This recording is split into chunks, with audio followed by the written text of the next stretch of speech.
नमस्कार दोस्तों। स्वर्गीय army chief general Bipin Rawat ने हम सभी से एक बार ये कहा था कि जो हमारा भारत है वर्तमान समय में एक साथ ढाई दुश्मन से लड़ रहा है। जी हाँ, ये ढाई दुश्मन आखिरकार है कौन? भारत का पहला दुश्मन है पाकिस्तान और दूसरा है चीन, और बचा हुआ आधा दुश्मन आखिरकार है कौन? एक्चुअली आधा दुश्मन, भारत का जो बचा हुआ आधा दुश्मन है वो हमारे भारत के छुपे हुए अंदर वो गद्दार हैं जो इन दो दुश्मन से भी ज़्यादा खतरनाक हैं। मतलब कि इसमें भारत के अंदर रह रहे वामपंथी मीडिया जिहादी सोच वाले पाकिस्तान के हमदर्द, ये वो लोग हैं। तो गाइस, ये आदि दुश्मन भारत की सेफ्टी के लिए सबसे बड़ा खतरा बने हुए हैं। इसका सबसे बड़ा एग्जाम्पल अभी चंद घंटों पहले हमने देखा ज्योति मल्होत्रा को लेकर के, और उसके बाद एक बहुत बड़ा एक चेन थी, एक रैकेट चल रहा था जासूसी को लेकर के भारत की। जी हाँ, एक बहुत बड़े गद्दारों की एक लंबी चौड़ी फहरिस्त का भांडाफोड़ किया गया हमारी खुफिया एजेंसियों के द्वारा। और आज के इस वीडियो में इसी बात को हम लोग डिस्कस करने वाले हैं। दोस्तों, आपने देखा कि हमारी सिक्योरिटी एजेंसियों ने ज्योति मल्होत्रा नाम के एक ट्रैवल ब्लॉगर को पाकिस्तान के लिए जासूसी करने के इल्ज़ाम में अभी 3 दिन पहले गिरफ्तार किया था। और ज्योति मल्होत्रा अपने कंटेंट से, जी हाँ, पाकिस्तान की पॉजिटिव इमेज बनाने की लगातार प्रयास कर रही थी। और मैडम ने साथ में ऑपरेशन सिंदूर जब चल रहा था तब नो टू वॉर वाले नैरेटिव को भी सेट करने का अपने कंटेंट के माध्यम से प्रयास किया था। मतलब कि ये यहाँ पर युद्ध ना हो, इस बात को सपोर्ट कर रही थी। अब हम पाकिस्तान को आखिरकार कितनी बार संभलने का मौका देंगे? 1948, 65, 71, 1999, उसके अलावा भी इसने हमारे ऊपर पहले उरी हमला किया, फिर पुलवामा अटैक किया इसने हमारे ऊपर, फिर पहलगाम हमला किया।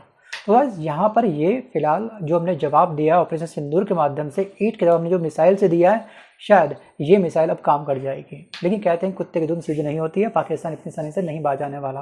कुछ दिन बाद ये अपनी फितरत में आ ही जाएगा। वेल सो गाइस, एक तरफ दोस्तों जहाँ लोग अपनी जान दाव पर लगा रहे थे, हमारे जवान पूरे देश की रक्षा कर रहे थे, हमारे जवान शहीद हो रहे थे और देश के दुश्मनों से हमारे देश को बचा रहे थे, हमको बचा रहे थे। जी हाँ, वही सस्ते फेम और पैसे के लालच में ऐसे लोग देश को बेच रहे थे। मतलब कि यूट्यूब पर प्रोडक्ट बेचते बेचते ये देश को बेचने निकल चुके थे। कल देश से गद्दारी कर रहे ऐसे ही लोगों के पूरे नेटवर्क का भांडाफोड़ किया गया। और भारतीय सुरक्षा एजेंसियों ने एक सनसनीखेज खुलासे के तहत पंजाब, हरियाणा और अन्य बॉर्डर स्टेट्स में, जी हाँ, जो स्टेट्स हैं उसमें एक्टिव पाकिस्तानी जासूसी नेटवर्क का भांडाफोड़ किया। और इस नेटवर्क का संचालन कथित तौर पर पाकिस्तान की खुफिया एजेंसी जो है आईएसआई वो कर रही थी। मतलब कि यहाँ से ये लोग हमारी खुफिया जानकारी को वहाँ पर बेच रहे थे। और पंजाब के अमृतसर और जो आपका मलरेट गोटला वाला स्थान है, यहाँ पर 2-2 जासूस को गिरफ्तार किया गया और इस नेटवर्क के एक वो बहुत बड़े हिस्सा थे। और क्या सच में महज ये कोई इत्तेफाक था कि जनवरी महीने में ज्योति मल्होत्रा कश्मीर के पहलगाम में थी, फिर मार्च में वो पाकिस्तान गई और उसके बाद अप्रैल में 22 अप्रैल को पहलगाम में खूनी साजिश हुई, आतंकवादी हमला हुआ। आप सोच सकते हैं कि सर्दियों में जनवरी मंथ में पहलगाम में टूरिस्ट बिल्कुल नीलबटा सन्नाटा होता है, कोई घूमने नहीं जाता, बट ये वहाँ पर घूमने जाती हैं। तो आखिरकार आप क्या समझोगे? क्या ये सब सच में सिर्फ सहयोग है या फिर ज्योति पहलगाम की उस साजिश का एक बहुत बड़ा हिस्सा थी? क्योंकि एक आम सी इन्फ्लुएंसर जिसके मात्र 3 लाख सब्सक्राइबर जो रखती है, आखिरकार उसका लिविंग स्टाइल इतना हाई कैसे हो सकता है? और आखिरकार 2 साल में 3 बार पाकिस्तान का वीज़ा ये इसने हासिल कैसे कर लिया, बिना किसी जैक के, बिना किसी सोर्स के? तो बस ऐसे स्थान पर जाने के लिए जब वीज़ा मांगते हो ना, आपको काफ़ी सारी परेशानियों का सामना करना पड़ता है। पहली बात तो कोई वीज़ा आसानी से मिलता नहीं है पाकिस्तान का।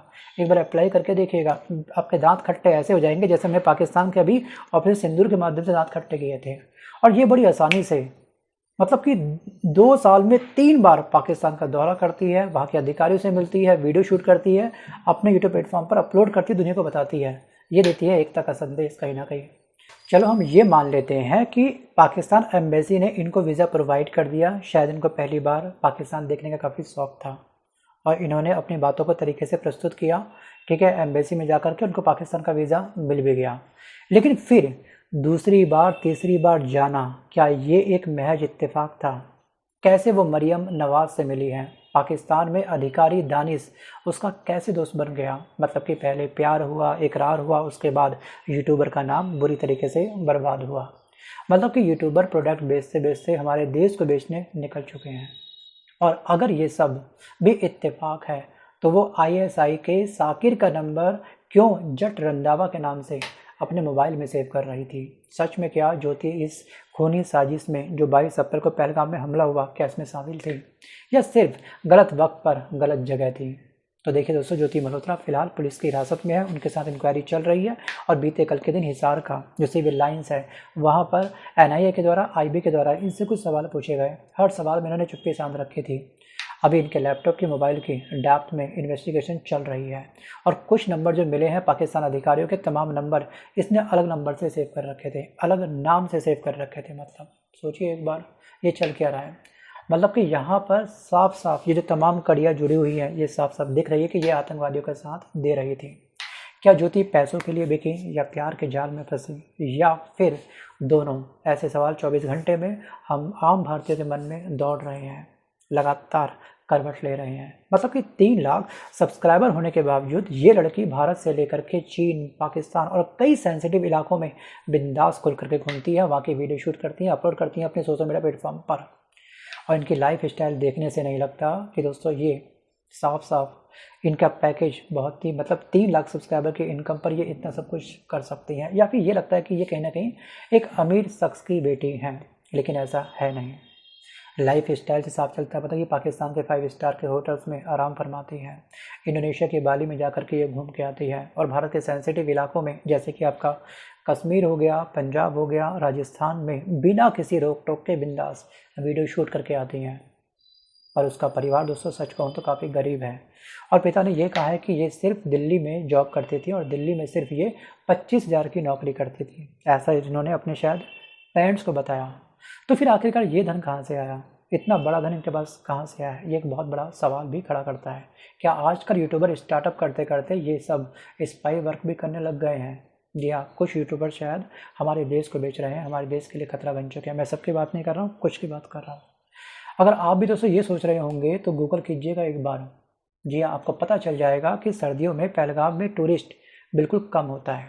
जनवरी मंथ में जब ये गई थी उस टाइम पर टूरिस्ट का आंकड़ा कितना है, निर्बड़ा सन्नाटा।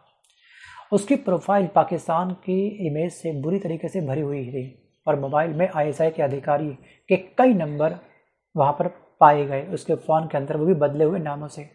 और हरियाणा के होने के बावजूद वो हरियाणा के मुख्यमंत्री से आज तक नहीं मिल पाई हैं, लेकिन पाकिस्तान में पंजाब की पहली महिला मुख्यमंत्री से आराम से मिल पाई।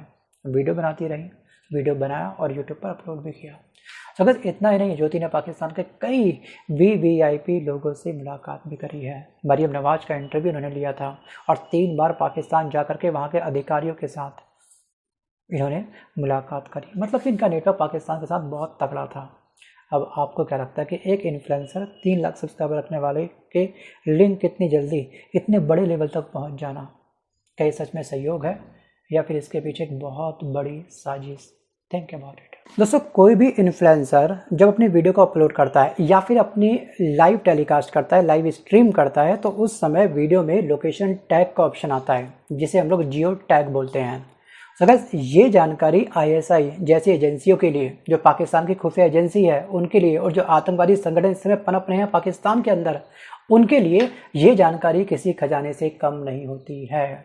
और पहलगाम जैसे सेंसिटिव इलाके में सैन्य चौकियां, पुल, सड़कों की लोकेशन जब वीडियो में आती है तो दुश्मन को पता चल जाता है कि कहाँ हमारी सेना तैनात है और कहाँ पे हमारी सेना तैनात नहीं है। और इतिहास में भी कई बार फेसबुक, स्ट्रावा जैसी ऐप पर जियो टैग के कारण सैन्य ठिकानों की लोकेशन लीक हुई है।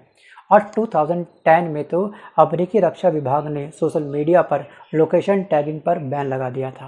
और मेरी आपसे हम्बल रिक्वेस्ट है कि आप कहीं पर भी घूमने जाते हो तो प्लीज़ वहाँ से लाइव स्ट्रीम मत करा करो। और वहाँ पर आप वीडियो अपलोड कर रहे हो, बना रहे हो, शूट कर रहे हो, बट उसको उस लोकेशन से प्लीज़ अपलोड मत करा करो। घर में आओ, वापस कुछ दिन आराम करो, उसके बाद अपलोड करा करो, क्योंकि आपका एक वीडियो हमारे देश के लिए सबसे बड़ा खतरा बन सकता है। तो बस ऐसे में यहाँ पर ज्योति जैसे इन्फ्लुएंसर जिनके पास नेता, अधिकारी, सैनिकों से अच्छे रिश्ते होते हैं, जो कई बार पाकिस्तान जैसे सेंसिटिव इलाकों में जा रही है बिंदास, तो कॉमन सी बात है इसकी जैक बहुत तगड़ी थी और ये आसानी से संवेदनशील जगह तक पहुंच सकते हैं ज्योति जैसे इंसान, और अनजाने या जानबूझ करके ऐसी जानकारी साझा कर सकते हैं। शायद ज्योति ने भी कश्मीर में किसी सैन्य अधिकारी से ऑफ द रिकॉर्ड बात करी हो, इनको परमिशन मिल चुकी हो। जिस समय जब कोई नहीं आ रहा वहाँ पे ये क्यों जा रही हैं वीडियो शूट करने को लेकर के, वीडियो शूट कर रही हैं, लगातार लोगों को बता रही हैं वहाँ के बारे में। सोचिए एक बार, दाल में पक्का तो कुछ ना कुछ काला है। और ऊपर से आपको ध्यान रखना है कि बाद में ये आईएसआई तक ये जानकारी बड़ी आसानी से पहुंचा सकती है, पहुंचाई भी नहीं जानकारी काफ़ी हद तक होगी। अभी दोस्तों जांच चल रही है और यहाँ पर कई बार कुछ लोग होते हैं जो डिनर या पार्टी में इतने कैजुअली हमसे बात कर देते हैं, बात करना स्टार्ट कर देते हैं कि हमको पता ही नहीं चलता कि सामने वाले का आखिरकार इंटेंशन है क्या, वो हमसे क्या जानना चाहता है। खास तौर पे तब जब सामने कोई सुंदर लड़की हो या कोई लड़का हो।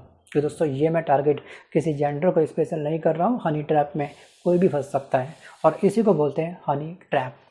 और इस तरह की सुंदर लड़कियाँ मतलब कि ज्योति जैसे लोग आईएसआई के लिए एक परफेक्ट मोहरा बन जाते हैं। जैसे ज्योति पाकिस्तान जा कर के वहाँ की संस्कृति की बातें करती है, हिंदू समुदाय की खुशहाली दिखाती है।